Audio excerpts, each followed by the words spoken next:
Hi అండి, అందరూ బాగుండాలని కోరుకుంటూ లాస్ట్ థర్స్డే యూఎస్ హౌస్లో మరో కొత్త బిల్లును అయితే ప్రవేశపెట్టడం జరిగింది. ఆ బిల్లు వల్ల చాలామంది ఎఫెక్ట్ అయ్యే అవకాశం ఉంది. మరీ ముఖ్యంగా ఇండియన్స్ ఎవరైతే స్టూడెంట్స్గా ఉంటున్నారో, ఎవరైతే H1B మీద అమెరికాలో ఉంటున్నారో, ఎవరైతే గ్రీన్ కార్డు కోసం సంవత్సరాల తరబడి వెయిట్ చేస్తున్నారో వాళ్ళందరూ ఎఫెక్ట్ అయ్యే అవకాశం ఉంది. ఇంతకీ ఆ బిల్లులో ఏముంది అంత ఎఫెక్ట్ అయ్యే విధంగా? అది చెప్పే ముందు ఒక చిన్న రిక్వెస్ట్ అండి, మీరు ఈ వీడియో చూస్తుంటే కనుక దయచేసి ఒక లైక్ చేయండి, షేర్ చేయండి, తప్పకుండా సబ్స్క్రైబ్ అయితే చేసుకోండి. లాస్ట్ థర్స్డే యుఎస్ హౌస్లో American white collar workers job act అని ఒక కొత్త బిల్లును అయితే ప్రవేశపెట్టడం జరిగింది. ఆ బిల్లు వల్ల చాలామంది ఇండియన్స్ ఎఫెక్ట్ అయ్యే అవకాశం ఎక్కువగా ఉందండి. ఇండియన్స్ మాత్రమే ఎందుకు ఎఫెక్ట్ అవుతారు అని అంటే, ఆ బిల్లు ప్రకారం ఆ బిల్లులో మెయిన్ పాయింట్స్ వచ్చి H1B వాళ్ళ గురించి, ఓపీటీ వాళ్ళ గురించి, ఎవరైతే గ్రీన్ కార్డు కోసం వెయిట్ చేస్తున్నారో వాళ్ళకి సంబంధించి మెయిన్గా కొన్ని రూల్స్ ఇంప్లిమెంట్ చేయాలని ప్రతిపాదించడం జరిగింది. ఇండియన్సే ఎందుకు ఎక్కువగా ఎఫెక్ట్ అవుతారని నేను చెప్తున్నానంటే, అమెరికాకి H1B కోటా కింద ఎక్కువగా వచ్చేది ఇండియన్స్. అమెరికాకి F1 వీసా మీద ఎక్కువగా వచ్చేది ఇండియన్స్. అమెరికాలో గ్రీన్ కార్డు కోసం 10 నుంచి 20 సంవత్సరాల వరకు వెయిట్ చేస్తుంది, ఎక్కువ క్యూ ఉంది ఇండియన్స్కి. కాబట్టి ఈ బిల్లు ద్వారా ఎక్కువ ఎఫెక్ట్ అయ్యేది కూడా ఇండియన్సే అవుతారండి. సో ఇంతకీ ఈ బిల్లులో అంత ఎఫెక్ట్ అయ్యే విధంగా ఏంటి విషయం అని అంటే, మెయిన్గా ఈ బిల్లులో 3 విషయాలు ప్రతిపాదించడం జరిగిందండి. అందులో మొదటిది H1B వాళ్ళ గురించి, రెండవది ఓపీటీ గురించి, మూడవది గ్రీన్ కార్డ్స్ గురించి. ఫస్ట్ మనం H1B వాళ్ళ గురించి మాట్లాడుకుందామండి. H1B వాళ్ళ గురించి కొన్ని రూల్స్, రెగ్యులేషన్స్ ఇంప్లిమెంట్ చేయాలని క్లియర్గా చెప్పడం జరిగిందనమాట.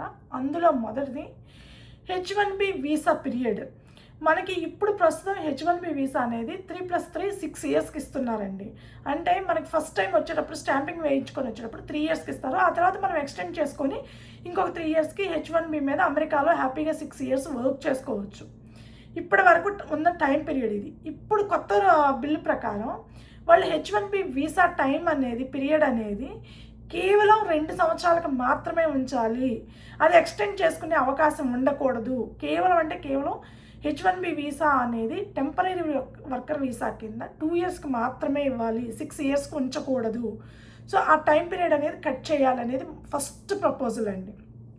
రెండవది, మనకి H1B మీద ఎలా వస్తాము, ఇండియా నుంచి అయినా వేరే కంట్రీ నుంచి అయినా, త్రూ లాటరీ సిస్టమ్ ద్వారా. ఎందుకంటే అక్కడ 85,000 వీసాలు మాత్రమే H1B వీసాలు ప్రతి సంవత్సరం యూఎస్ రిలీజ్ చేస్తూ ఉంటుంది. సో లక్షల్లో వేరే కంట్రీస్ నుంచి లక్షల్లో జనాలు H1B వీసాకి అప్లై చేస్తూ ఉంటారు. కాబట్టి లాటరీ సిస్టమ్ ద్వారా ఆ 85,000 వీసాలను పిక్ చేయడం జరుగుతుందన్నమాట.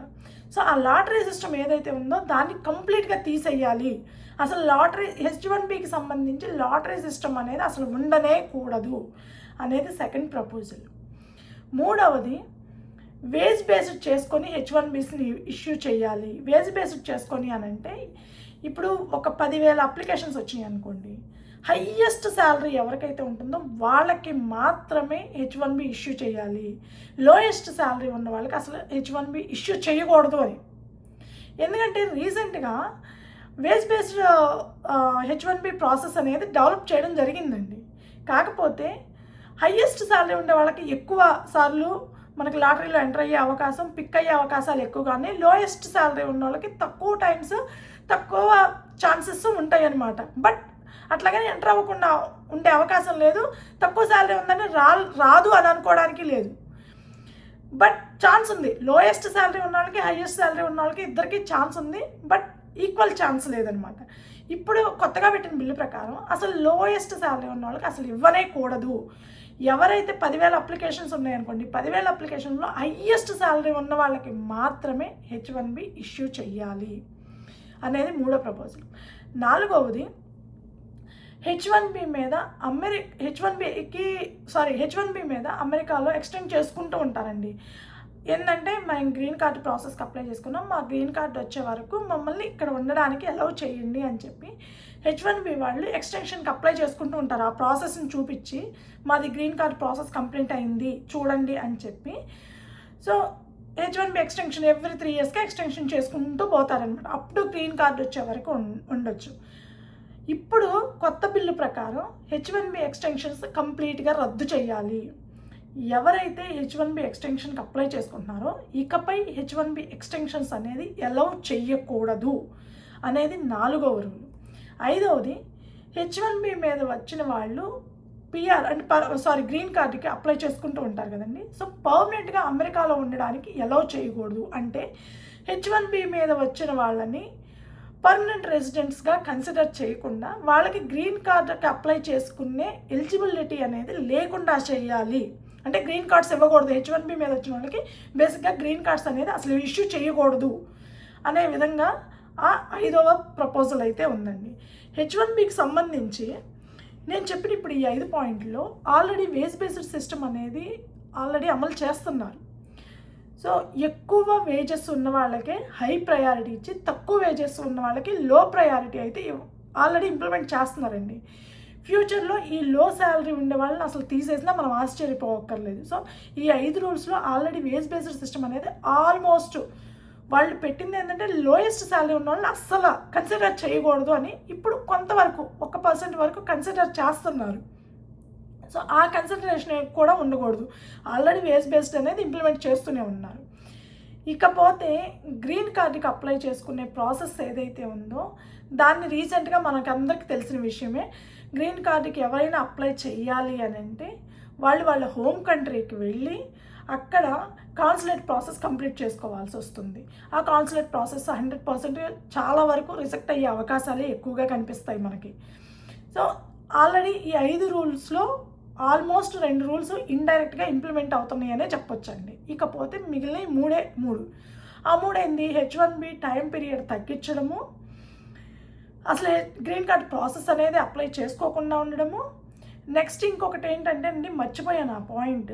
H1B వాళ్ళు ప్రూవ్ చేసుకోవాలంట. ఏంటంటే మేము ఇక్కడ టెంపరీ వర్కర్గా ఉండడానికే వచ్చాము, మేము గ్రీన్ కార్డ్ ప్రాసెస్ చేసుకొని ఇక్కడ పర్మనెంట్గా సెటిల్ అవ్వడానికి రాలేదు అని లీగల్గా మనం డాక్యుమెంట్స్ సబ్మిట్ చేయాలి అనేది ఇంకొక ప్రపోజల్, 6th ప్రపోజల్ H1Bకి సంబంధించి. సో ఇలా చాలా లిటిగేషన్స్ అన్నీ పెట్టున్నారండి. ఇకపోతే 2వది ఓపీటీ గురించి మనకి ఇంటర్నేషనల్ స్టూడెంట్స్ అమెరికాకి చదువుకోవడానికి వస్తూ ఉంటారు. వాళ్ళకి ప్రాక్టికల్ ట్రైనింగ్ ఉండాలి అనే ఉద్దేశంతో ఒక 1 year ఓపీటీ ఇవ్వడం జరిగింది. ఆ తర్వాత యూజువల్గా ఈ F1 మీద వచ్చే వాళ్ళ ప్రాసెస్ ఏంటంటే ఎవరైనా సరే ఏదో చదువుకొని వెళ్దాం అనే ప్రాసెస్ అయితే కాదండి. ఎవరిది ఆ ఉద్దేశం ఉండదు. 99% ఆ ఉద్దేశం ఎవరికి ఉండదు. ఫస్ట్ F1, ఆ తర్వాత ఓపీటీ, ఆ తర్వాత స్టెమ్ ఓపీటీ, ఆ తర్వాత H1B, ఆ తర్వాత గ్రీన్ కార్డు, తర్వాత సిటిజన్షిప్. ఇది అసలు ఆ పాత్వే మొత్తం. అసలు F1 వీసా మీద వచ్చే వాళ్ళ ప్రతి ఒక్కళ్ళ ఆలోచనలు ఇలాగే ఉంటాయి. మ్యాక్సిమం నెంబర్స్ ఆలోచనలు ఇలాగే ఉంటాయి. లేదంటే 40 లక్షలకి ఏమన్నా మనకేమన్నా డబ్బులు ఓరుకుంటాయండి, 40 లక్షలు కట్టి ఏడేదో ఎరగతీద్దాం పొడుద్దాం అనుకుంటాం. అక్కడ లేని ఇక్కడ ఏమి ఎరగదీసేది పొడిసేది ఏమి ఉండదు కదా. డబల్ డిగ్రీలు చేయడము, ట్రిపుల్ డిగ్రీలు చేయడము. సో ఎవరైతే ఇంటర్నేషనల్ స్టూడెంట్స్ F1 వీసా మీద వస్తున్నారో వాళ్ళకి ఓపీటీ ఆప్షన్ అనేది అసలు ఉండకూడదు. వచ్చారా, చదువుకున్నారా, వెళ్ళిపోయారా అన్నట్లే ఉండాలి తప్ప వాళ్ళకి ఓపీటీ అనే ఆప్షన్ అనేది అసలు ఇవ్వనే కూడదు. అలా తీసుకొని ఆ తర్వాత H1Bకి వెళ్తున్నారు, H1B నుంచి గ్రీన్ కార్డుకి ప్రాసెస్ చేసుకుంటున్నారు. సో అలాంటి ప్రాసెస్ అనేది వాళ్ళకి అసలు ఉండనే కూడదు. F1 మీద వచ్చిన వాళ్ళకి ఓపీటీ అనేది కంప్లీట్గా తీసేయాలి. అసలు ఆప్షన్ అనేది లేకుండా కంప్లీట్గా తీసేయాలి అనేది 2nd ఓపీటీ గురించి ఉన్న ప్రపోజల్. 3వది గ్రీన్ కార్డ్స్ గురించి అండి. గ్రీన్ కార్డ్స్ గురించి ఏంటి అని అంటే చాలామంది F1 మీద వచ్చిన, H1B మీద వచ్చిన, L1 మీద వచ్చిన, ఏ వీసాల మీద వచ్చినా end of the day target green card, permanent residency పొందడం అమెరికాలో. ఆ తర్వాత కొన్ని సంవత్సరాల తర్వాత అమెరికన్ సిటిజన్షిప్ పొందాలి అనేది కామన్గా ప్రతి ఒక్కళ్ళ మైండ్లో అదే ఉంటుందండి. నేనేదో పత్తిని, నాకు అదెంత తెలియదు, నేను అట్లా అనుకోవట్లేదు, నేను అట్లా చేయట్లేదు, ఏం లేదు. ఇక్కడికి వచ్చే వాళ్ళకి ఒక ప్లానింగ్ అది ఉంటుందండి. సో కొంతమంది ఇనిషియల్గా కొన్ని సంవత్సరాలు వర్క్ చేసుకొని కొంత డబ్బు సంపాదించుకొని వెనక్కి వెళ్దామని రావచ్చు. కానీ ఇక్కడ కొన్ని సంవత్సరాలు ఉన్న తర్వాత ఆటోమేటిక్గా సరే గ్రీన్ కార్డ్ ప్రాసెస్ చేసుకుందాము, ఓకే గ్రీన్ కార్డ్ వచ్చిన తర్వాత చూద్దాము, నాళ్ళు ఉందాంలే, గ్రీన్ కార్డ్ వస్తే ఓకే కదా, ఇక్కడే సెటిల్ అయిపోవచ్చు, ఇలాంటి ఆలోచనలు కూడా ఉంటాయి సహజంగా. సో గ్రీన్ కార్డ్కి సంబంధించింది ఏంటంటే గ్రీన్ కార్డ్ పాత్వే అనేది అసలు తీసేసేయాలి. అంటే టెంపరీ వర్కర్ వీసా మీద వచ్చిన H1B వాళ్ళకైనా, లేదంటే స్టూడెంట్స్కైనా, లేదా L1 వాళ్ళకైనా, ఎవరికైనా సరే గ్రీన్ కార్డు పాత్వే ఏదైతే ఉందో అది కంప్లీట్గా కట్ చేయాలి. బయట నుంచి వర్క్ చేయడానికి వచ్చిన వాళ్ళు, టెంపరీగా వర్క్ చేయడానికి వచ్చిన వాళ్ళు, టెంపరీగా చదువుకోవడానికి వచ్చిన వాళ్ళకి గ్రీన్ కార్డు పొందే అవకాశం లేకుండా చెయ్యాలి అనేది మెయిన్ ప్రపోజల్ అండి. అంటే బేసిక్గా నాన్ ఇమిగ్రెంట్స్ ఎవరు ఇక్కడ గ్రీన్ కార్డు పొందకుండా ఉండే విధంగా మనకి ఆ బిల్ అయితే ప్రవేశపెట్టడం జరిగిందండి. ఆల్రెడీ ఇది ఇంప్లిమెంట్ అవుతుంది, ఇండైరెక్ట్గా ఇంప్లిమెంట్ అవుతుంది నాకు తెలిసినంతవరకు. ఎట్లా అంటే H1B వాళ్ళైనా, F1 వాళ్ళైనా, ఎవరైనా L1 వాళ్ళైనా ఎవరైనా కావచ్చు, రీసెంట్గా పెట్టిన ప్రపోజల్ ప్రకారం USCIS ఇంప్లిమెంట్ చేసిన మెమో ప్రకారం ప్రతి ఒక్కళ్ళు వాళ్ళ హోమ్ కంట్రీకి వెళ్ళి గ్రీన్ కార్డుకి స్టేటస్ చేంజ్కి అప్లై చేసుకోవాలంటే I-485 స్టేటస్ చేంజ్కి అప్లై చేసుకోవాలంటే కంపల్సరీ వాళ్ళు ఇండియాకి కానీ వాళ్ళ హోమ్ కంట్రీకి కానీ వెళ్ళి కాన్సులేట్ ప్రాసెస్ కంప్లీట్ చేసుకొని రావాల్సి ఉంటుంది, అక్కడ స్టాంపింగ్ వేయించుకొని రావాల్సి ఉంటుంది అని చెప్పడం జరిగింది. అగైన్ అందరూ కాదు, అది కొన్ని ఎక్సెప్షనల్ కేసెస్కి మాత్రమే మేము ఇక్కడ అలౌ చేస్తాము, మిగిలిన వాళ్ళందరూ వెళ్ళాలి అని చెప్పారు. ఆ ఎక్సెప్షనల్ కేసెస్ ఏంటో ఎవరికీ తెలియదు. సో బేసిక్గా ఏంటంటే ఆ టైం వచ్చినప్పుడు మేబీ అది ముందుకు రావచ్చు ఆ ప్రపోజల్. సో మీరు ఇక్కడ అప్లై చేసుకోవడానికి లేదు, మీరు ఇండియాకి వెళ్ళి కాన్సులేట్ ప్రాసెస్ చేసుకొని రండి అని చెప్పొచ్చు ఆ టైంలో. ఎప్పుడు మనం I-485 ఫామ్ ఫిల్ చేసి సబ్మిట్ చేసిన తర్వాత. ఆల్రెడీ గ్రీన్ కార్డులు వీలైనంత వరకు ఇవ్వడం తగ్గించడానికి ఈ ప్రపోజల్ అనేది ముందు ఇంప్లిమెంట్ చేస్తున్నారు ఆల్రెడీ. చాలామందికి నేను ఆల్రెడీ లాస్ట్ వీడియోలో చెప్పడం జరిగింది, కొంతమందికి నోటీసులు కూడా వచ్చినాయి. మీరు స్టేటస్ చేంజ్కి అప్లై చేసుకోవాలనుకుంటే ఇండియాకి వెళ్ళి మీరు కాన్సులేట్ ప్రాసెస్ కంప్లీట్ చేసుకొని రావాలి అని చెప్పి ఆల్రెడీ కొంతమందికి నోటీసులు కూడా రావడం జరిగింది. సో ఆ విధంగా వర్క్ చేస్తున్నారు. ఫైనల్గా ఈ బిల్ ఇంప్లిమెంట్ అవుతుందా లేదా అంటే ఆల్రెడీ ఈ బిల్లులో ఉన్న కొన్ని విషయాలు అయితే ఇండైరెక్ట్గా ఇంప్లిమెంట్ అవుతూనే ఉన్నాయండి. గ్రీన్ కార్డుకి సంబంధించి కావచ్చు, లేదంటే వేజెస్కి సంబంధించి కావచ్చు, ఆల్రెడీ ఇంప్లిమెంట్ అవుతూనే ఉన్నాయి. లాటరీ సిస్టమ్ కూడా మీకు హయ్యెస్ట్ శాలరీ ఉన్న వాళ్ళకే ఎక్కువ ప్రయారిటీ ఇస్తున్నారు, కానీ లోయెస్ట్ శాలరీ ఉన్న వాళ్ళని అసలు కన్సిడర్ కూడా చేసేటట్లేరు. చాలా తక్కువ, 10% మాత్రమే వాళ్ళకి ఛాన్సెస్ ఉన్నాయి.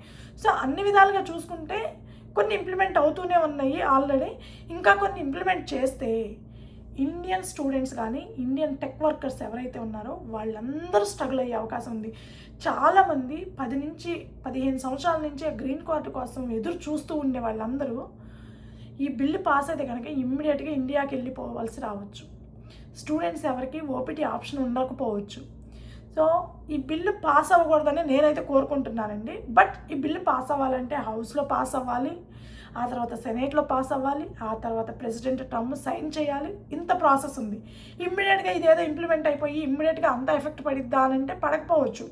కానీ ఆ బిల్లు ప్రవేశపెట్టింది రిపబ్లికన్స్కి సంబంధించిన వాళ్ళే కాబట్టి మేబీ పాస్ అయ్యే అవకాశం కూడా ఉండొచ్చు. కానీ దాంట్లో ఉన్న పాయింట్స్ అన్నీ కన్సిడర్ చేస్తారా లేదా అనేది చూడాలన్నమాట. కొన్ని ఇంప్లిమెంట్ అవుతున్నాయి కాబట్టి మిగిలిన వాటికి కూడా మేబీ ఇంకొంచెం ఎక్స్టెండ్ చేసి ఓపీటీ మాత్రమే ఇస్తాము, స్టెమ్ ఓపీటీ తీసేస్తాము, లేదంటే ఓపీటీ 1 ఇయర్కి ఇచ్చేసి ఆ తర్వాత H1Bకి ఆ 1 ఇయర్లో మారకపోతే వాళ్ళు రిటర్న్ వెళ్ళిపోవాల్సిందే. ఇట్లాంటి ఏమైనా మార్పులు చేర్పులు చేసి, లేదంటే H1B టైం పీరియడ్ 6 ఇయర్స్కి కాకుండా 4 ఇయర్స్కే పెట్టవచ్చు. ఇలాంటివి ఏమైనా మార్పులు చేర్పులు ఇంప్లిమెంట్ చేసి ఆ బిల్ పాస్ అయ్యేటట్టు చేస్తారా చూడాలన్నమాట.